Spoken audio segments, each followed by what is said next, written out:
Hey everyone, this is Keith Weiler with Little Light Ministries on another episode of I've Got a Question. Today's question is, how can I identify unsuitable media? So to start, let's turn to a passage that may be familiar to you. It's in Philippians chapter 4 and verse 8. I'd like to read it to you, and then we'll start to break it down. It says, "Finally, brethren, whatever things are true, whatever things are noble, whatever things are just, whatever things are pure, whatever things are lovely, whatever things are of good report, if there is any virtue and if there is anything praiseworthy, meditate on these things." So let's start to break this down a little bit. If we took these principles one by one and applied them to our media choices, I think it would make things easier. The first one is, whatever things are true. What things are you watching? Are they true? Or are they false things? Do they promote the truth or do they promote error? That's one principle that we can use to help guide our media choices. The next one talks about things that are noble. In other words, are these high choices? Are they things that are ennobling? Are they things that lift our thoughts higher? Are they things that draw us essentially closer to God? So if they are not doing that, then that's something else that we would want to stay away from. The next things are on here is whatever things are just. Are the things that you're watching righteous? Do they promote justice? Do they promote righteousness? The next one on the list is whatever things are pure. We want to watch things that are keeping our minds pure, keeping our minds clean. Whatever things are lovely, things that are of beauty or beautiful. Those are the types of things, according to this passage, if we apply these principles, that we should be watching. If there is any virtue and if there is anything praiseworthy, meditate on these things.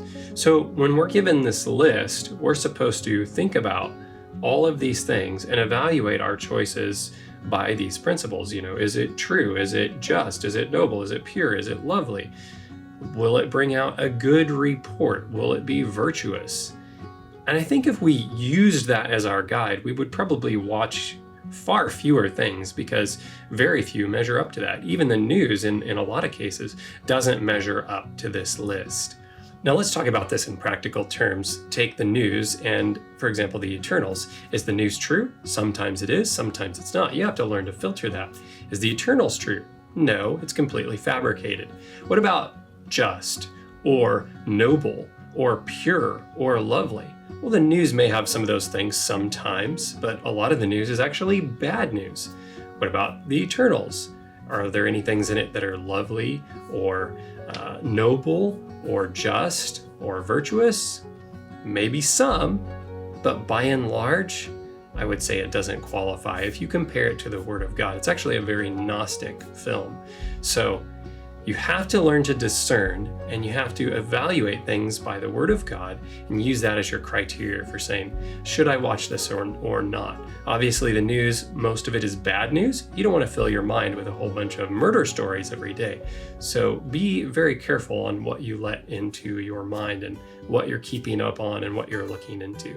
There's another principle I'd like to read to you, and it's found in Psalm 101, verse 3. It says this, "I will set nothing wicked before my eyes, but I hate the work of those who fall away. It shall not cling to me." Is what you're watching wicked? If it is, that's an unsuitable media choice. What things are wicked? Well, things that are against God or God's law. Those things would be wicked because they're full of sin. So we don't want to just fill our minds with things that are full of sin or will teach us how to sin, because that would lead us astray. We don't want to cloud our minds with those kind of things. So, bottom line, one simple principle I think that if you can take one thing away from this video, it's this: will it draw me closer to God, or will it draw me away? If we were to live by that, our media choices, I think, would drastically change. I hope that helps. I hope that you will share this video. We hope that you're enjoying them. Please let us know in the comments below, and share it with somebody who may have the same question as you, and check out some of our other videos as well that are answering people's questions. We'll see you next time. Thanks for watching.